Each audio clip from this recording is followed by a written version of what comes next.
A paz do Senhor, jovens, tudo bem? Estamos aqui mais uma vez, é um prazer enorme estar aqui trazendo a palavra de Deus mais uma vez, uma revista muito boa falando das cartas de Paulo, uma ótima revista. A gente hoje vai falar de um tema também muito importante na igreja. Existe algum preconceito sobre ele, mas hoje nós vamos trazer à luz da Bíblia o que realmente significa a disciplina. E hoje a nossa aula é na aula número 8, a impureza da igreja de Corinto, repreensões e exortações. O nosso texto do dia está em 1 Coríntios 5, 7. Livrem-se do fermento velho, para que sejam massa nova, sem fermento, o que de fato são. Cristo, nosso Cordeiro Pascal, foi sacrificado. Agora eu sugiro que você pegue, faça a leitura bíblica da nossa revista hoje, que é em 1 Coríntios 5, do 1 ao 13, porque ele é muito importante no decorrer da nossa aula. Eu acho que a gente consegue ganhar tempo dessa forma. Então dá um pause no nosso vídeo e faça essa leitura. Dessa forma, o capítulo 5 da primeira carta aos Coríntios de Paulo, ele registra um problema que está acontecendo naquela igreja. E é um problema de escândalo moral naquele lugar. É que um daqueles membros daquela comunidade cristã, ele tinha tido relações sexuais com a sua madrasta. Então Paulo, por algum motivo, ou talvez pelos missionários que acompanhavam Paulo, ele fica sabendo disso, então ele precisa mandar essa carta exortando, e falando duramente com aquela igreja sobre um assunto que ela estava indiferente, ela não estava tratando aquele assunto. Então Paulo, através dessa carta, ele faz uma aplicação de uma disciplina sobre esse indivíduo. E é sobre essa disciplina que nós vamos comentar hoje nessa revista, e eu espero que Deus possa falar profundamente no teu coração.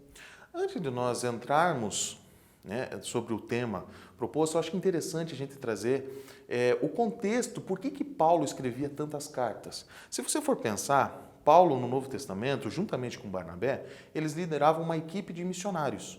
Essa equipe, eles iam por diversos lugares ali, e eles iam formando igrejas, formando líderes para cuidar daquelas igrejas, e eles seguiam viagem para construir novos pontos de pregações e novas congregações iam surgindo através das viagens missionárias de Paulo, que ele foi formando ali juntamente com Barnabé.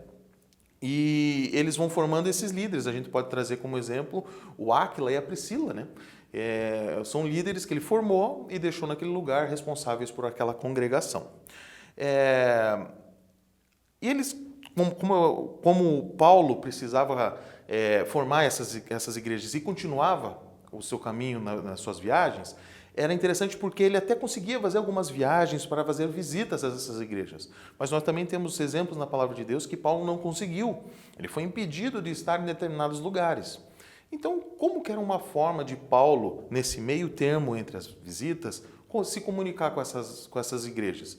Ele se comunicava com o único meio que ele tinha, que era as suas cartas. Então, graças a essas cartas, hoje nós temos esse registro para nós aqui, como podemos ter uma teologia muito profunda e a gente consegue aprender um pouco mais da palavra de Deus. Hoje, isso para Paulo, se a gente for levar em conta hoje em dia, isso seria muito fácil.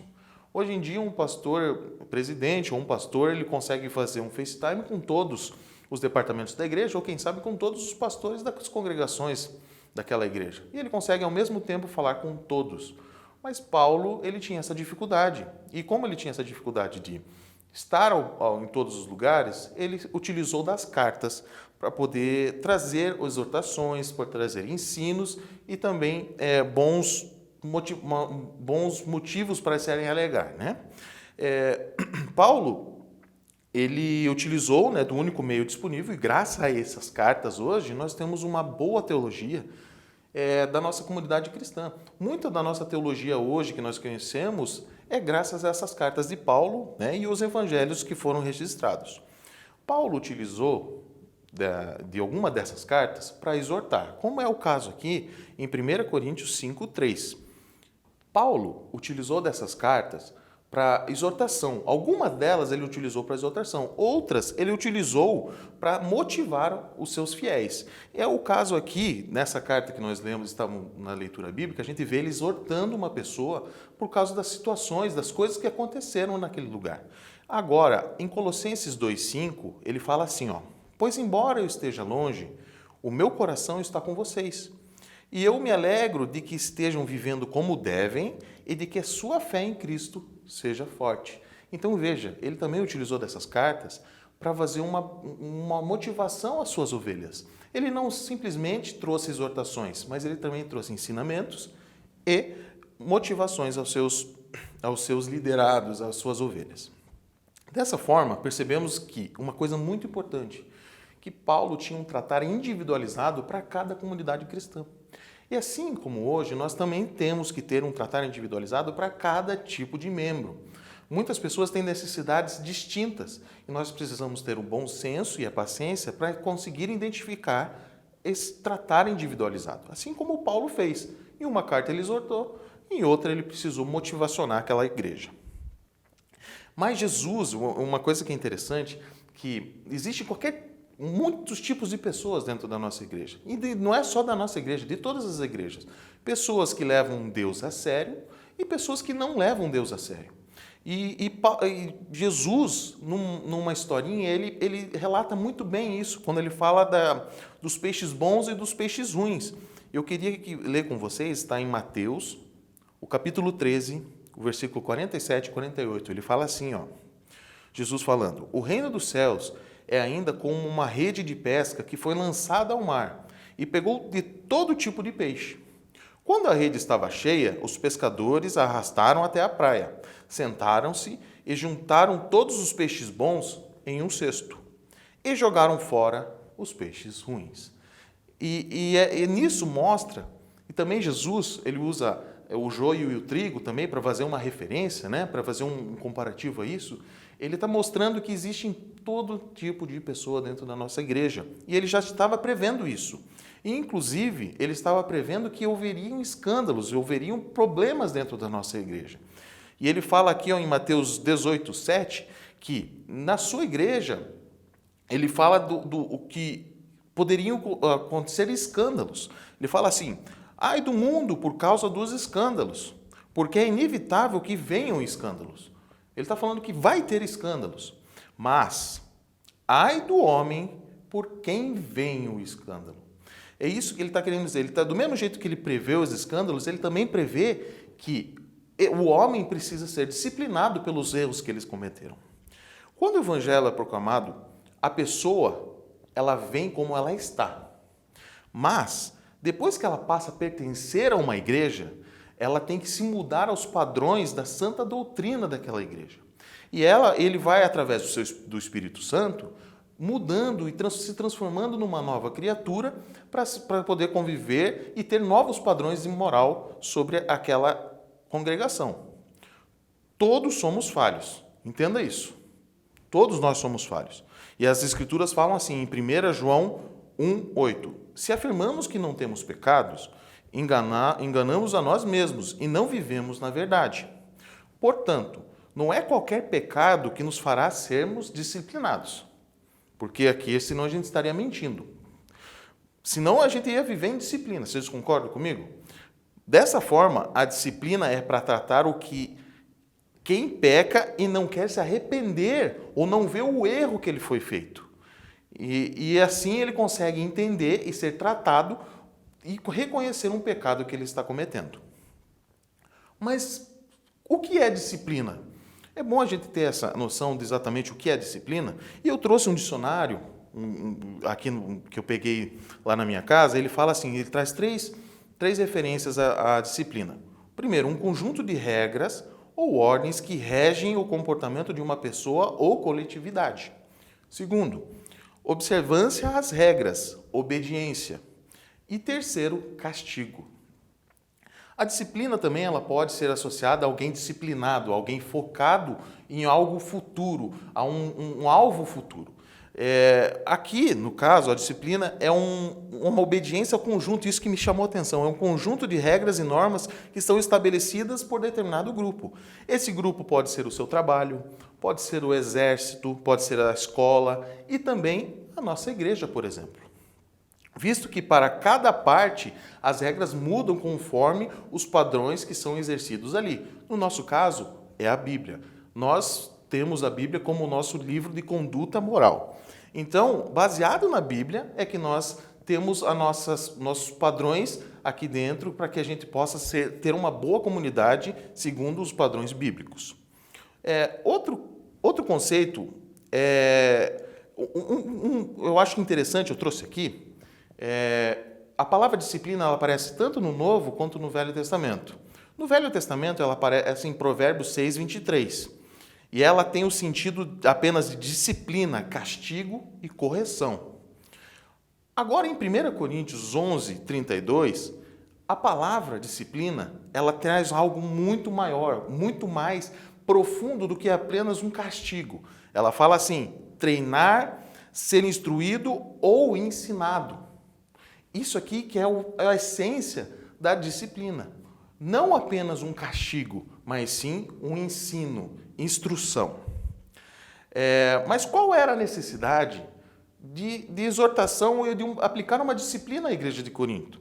Bom, fica claro, né, que houve aquele pecado daquele homem que estava dormindo com a sua madrasta, né?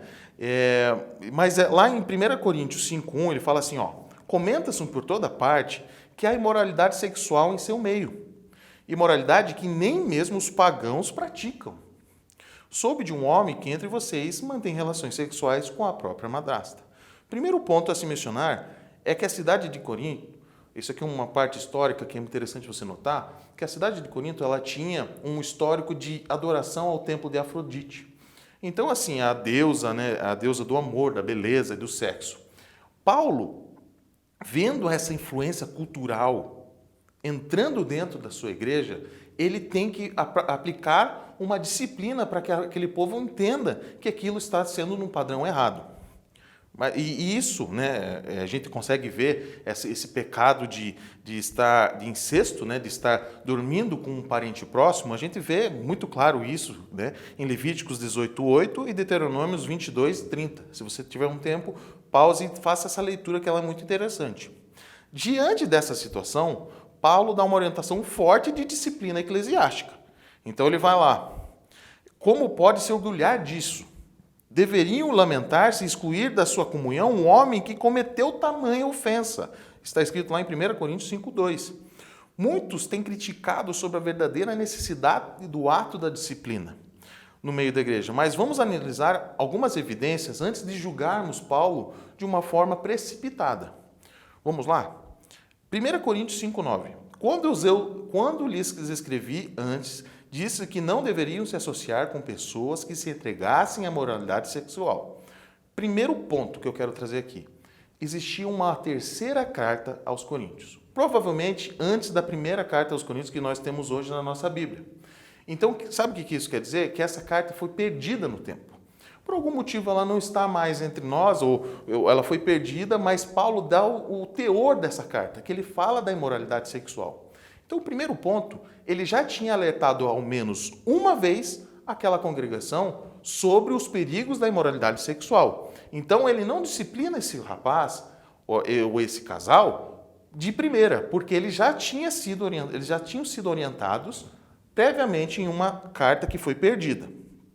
Segundo, em 1 Coríntios 5:2, ele fala assim, como pode se orgulhar disso? O interessante aqui é que a pessoa ela não consegue reconhecer o erro e ela se orgulha do que ela fez. Então isso é um dos motivos que Paulo precisou aplicar uma disciplina, porque para aquela pessoa não era um erro o que ele estava praticando. Em 1 Coríntios 5:6 ele fala assim, não é nada bom se orgulhar disso. Não percebe que esse pecado é como um pouco de fermento que leveda toda a massa? Aqui Paulo justifica um dos motivos da disciplina. Veja, que Paulo não está disciplinando porque aquele homem pecou. Não é somente por causa disso. Ele está disciplinando porque aquela pessoa não vê nada de errado em suas atitudes. Apesar de ter pecado, ela não consegue reconhecer o erro que ela praticou. E o orgulho que esse homem sentia, que Paulo está relatando, poderia fermentar ou estimular a massa, que era a igreja, a agir de uma forma diferente dos padrões que ele tinha para aquela igreja. Então ele precisou aplicar uma disciplina. Então a gente vê aqui, primeiro ponto, que Paulo não foi injusto, porque ele já tinha avisado previamente, né? E ele estava precisando aplicar algo porque aquela pessoa não reconhecia o erro que ela fazia, né? E segundo, Paulo ensina um padrão que nós podemos seguir hoje na nossa congregação. E assim a gente consegue trazer uma comunidade sadia com os princípios da disciplina de um modo em que ela não seja punitiva, e sim tratativa. A aplicação da disciplina com exclusão de membros é uma ação extrema a ser tomada na igreja. Porém, em muitos casos, faz necessário. Esse assunto não foi só explanado ou falado por Paulo. O nosso Jesus, ele também fala sobre isso. E eu quero que vocês façam essa leitura. Está lá em Mateus 18, do versículo 15 ao 17. Façam pausa e leiam, que vocês vão ver que Jesus traz 4 níveis de repreensões, de disciplinas. É um processo da disciplina. A primeira repreensão, ele fala uma repreensão pessoal. Ele traz a pessoa e conversa com aquela pessoa. A segunda, o nível de disciplina é a repressão com testemunhas. O terceiro é uma repressão pública. E só em último caso é a exclusão do membro daquela igreja. O primeiro ensinamento é que nem todos os assuntos, sabe o que Jesus está querendo trazer com isso? Que nem todos os assuntos devem ser tratados pelos líderes da igreja. Se o irmão pecar contra você, fale com ele em particular e chame-lhe a atenção para o erro. Se ele o ouvir, você terá recuperado um irmão. Então, assim, gente, nem tudo nós devemos levar para os nossos pastores. Tem coisas que nós conseguimos resolver entre nós mesmos. Tem coisas tão pequenas que nós mesmos podemos resolver com o amor e o Espírito Santo que há dentro de nós. Você deve conhecer alguns irmãos que não conseguem resolver problema básico de relacionamento. Isso é um grande problema para a nossa igreja hoje em dia. Por exemplo, um irmão que não consegue resolver os problemas no trabalho, ele não consegue se relacionar com seus colegas de trabalho, ele tem problema com o vizinho, daí ele troca de casa. Ele tem problema no trabalho, ele troca de trabalho. E essa pessoa, ela vem para a igreja e ela também encontra problemas de relacionamento, porque aqui nós somos um ciclo social. E aqui essa pessoa tem a dificuldade e ela não consegue resolver os seus problemas e leva todos esses problemas para os pastores. E essa pessoa ela só vai enrolando e trocando de problema ao longo da vida e nunca consegue resolver nada. Dessa forma, nós temos que entender que nós somos corpo de Cristo. Assim como está escrito lá em Romanos 12, 5. Nós somos corpo. Se nós somos corpos, nós temos liberdade de chegar ao irmão e pedir perdão pelos seus pecados, ou até mesmo conseguir com o amor e paciência que você tem, e também aquele espírito de querer resolver aquele problema, você resolver o seu problema sem precisar levar a liderança da igreja. Provérbios 17, 14 diz algo muito interessante. Desculpa, irmãos. Começar uma briga é como abrir uma comporta de uma represa. Portanto, pare antes que irrompa a discussão.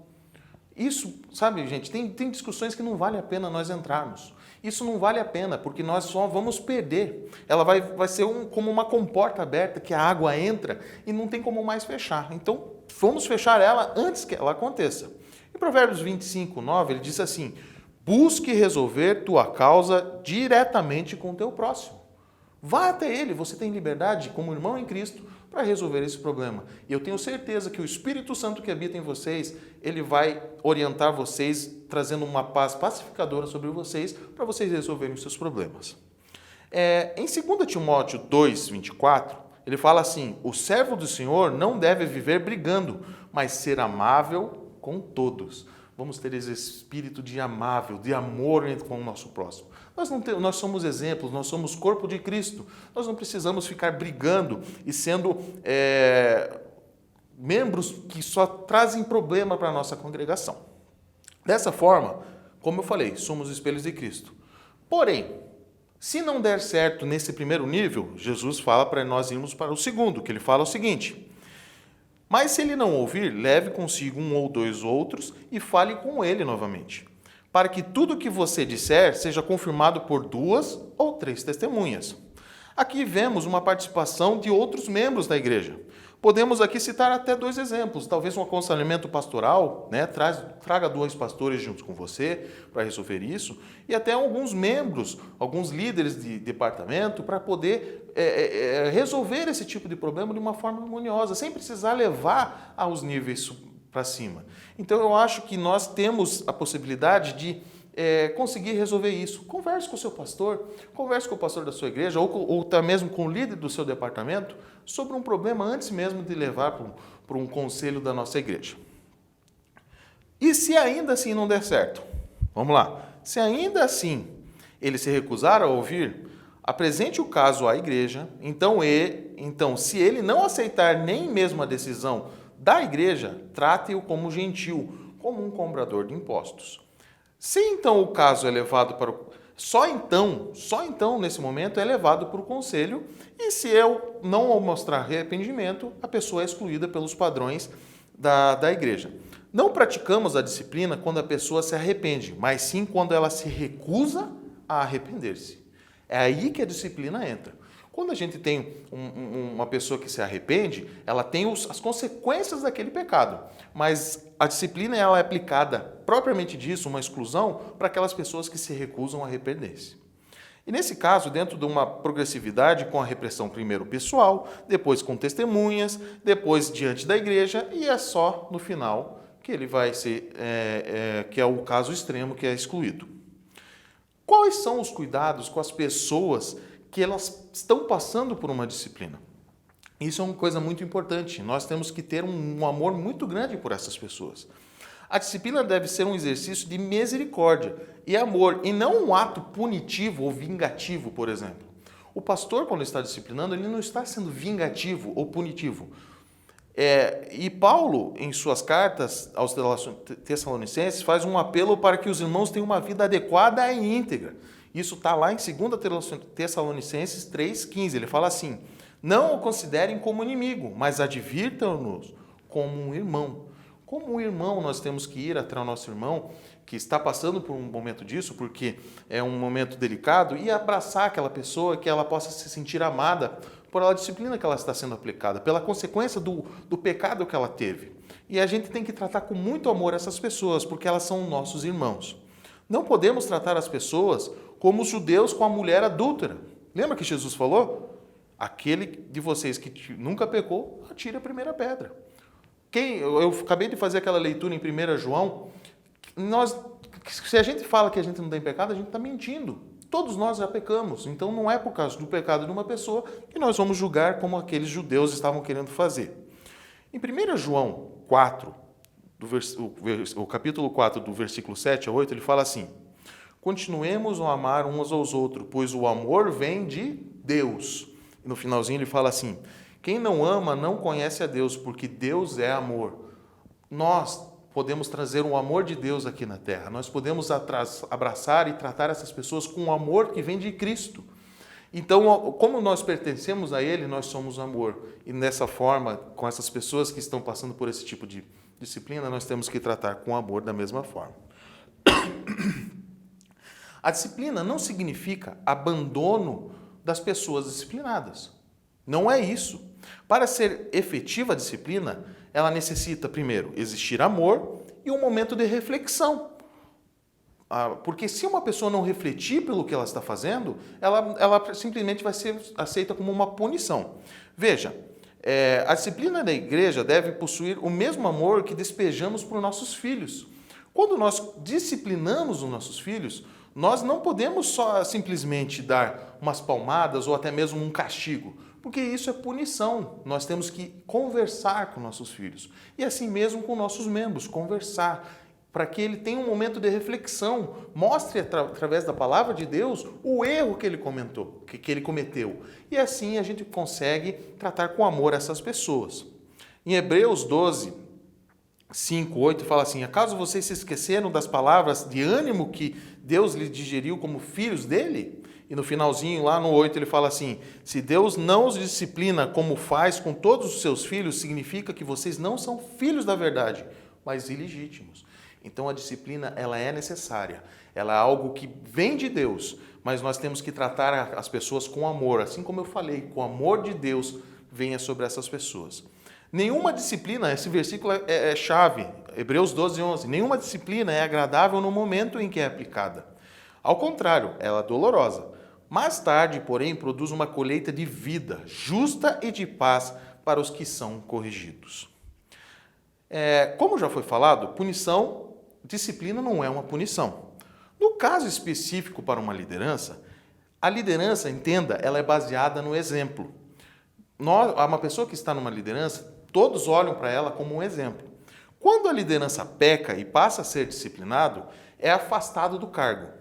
Ele não está sendo punido, ele está sendo disciplinado para ter um tempo para trilhar novos caminhos de confiança e conduta baseados na palavra de Deus. Ele está trilhando um novo caminho para ele conseguir ser um novo exemplo naquele lugar. Existem vários casos de pastores que passaram por disciplina e que hoje são uma bênção no reino de Deus. Não existe caso impossível para ser tratado e recuperado por Deus. Do mesmo jeito que o irmão caiu, nós devemos vigiar para não cair. Está lá em 1 Coríntios 10, do 12 ao 13. Ele fala assim: portanto, se vocês pensam que estão de pé, cuidem para que não caiam. As tentações em suas vidas não são diferentes daquelas que os outros enfrentam.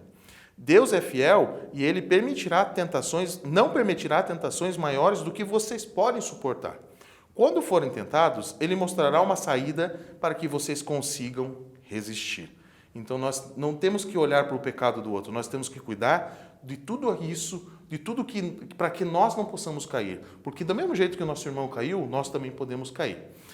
Concluindo a minha aula, eu quero que vocês entendam que a disciplina é necessária para manter a pureza da igreja e o seu testemunho vigente em relação ao mundo. Nós somos aqui para ser sal, ser luz, ser exemplo. Isso não significa que colocamos uma máscara de hipocrisia e de perfeccionismo. Não tem nada a ver disso. Mas admitimos que diante do mundo que a palavra de Deus é um padrão para as nossas vidas e que somos verdadeiros cristãos, não perfeitos, mas perdoados. Em 1 Pedro 2,12 ele fala assim: procurem viver de maneira exemplar entre os que não creem. Assim, mesmo que eles os acusem de praticar o mal, verão seu comportamento correto e darão glória a Deus quando ele julgar o mundo. A disciplina deve ser aplicada de acordo com amor e misericórdia. Ela deve ser empenhada quando os outros meios de aconselhamento, orientação pastoral não surtirem efeito. Desculpe. Ela é um meio de preservar o corpo de Cristo e a santidade da igreja. O objetivo é a cura espiritual da pessoa que cometeu o erro e que precisa ser corrigida. Dessa forma, meu irmão, eu quero terminar essa aula para você entender que a disciplina, apesar de lá, como eu li lá em Hebreus 11, apesar de não ser agradável no começo, ela leva-nos a um caminho de vida e de paz. Trate com amor todas essas pessoas. Nós temos que tratar o amor com todas as pessoas à nossa volta. Nós temos que ter a capacidade de nos comunicar com nossos irmãos e podemos ser bênção na vida de todos. Nós somos um corpo. E mesmo essas pessoas que estão passando por disciplina, elas fazem parte desse corpo e nós precisamos cuidar dela. Agora, existe um caso daquelas pessoas que são excluídas. Essas são excluídas porque elas são tiradas daquele corpo, porque elas não participam daquele corpo por causa dos padrões de vida que elas seguem. Nós só devemos orar por essas pessoas e nós devemos despejar também da mesma forma o amor que vem de Deus. Eu espero que tenha esclarecido algumas dúvidas suas. Se vocês quiserem me procurar nas redes sociais ou de alguma forma entrar em contato comigo, que tiver alguma dúvida, você fique à vontade. Eu espero que Deus esteja orientando vocês e que o amor de Deus esteja aí com você, aonde quer que você esteja vendo essa aula. Deus te abençoe e até a próxima.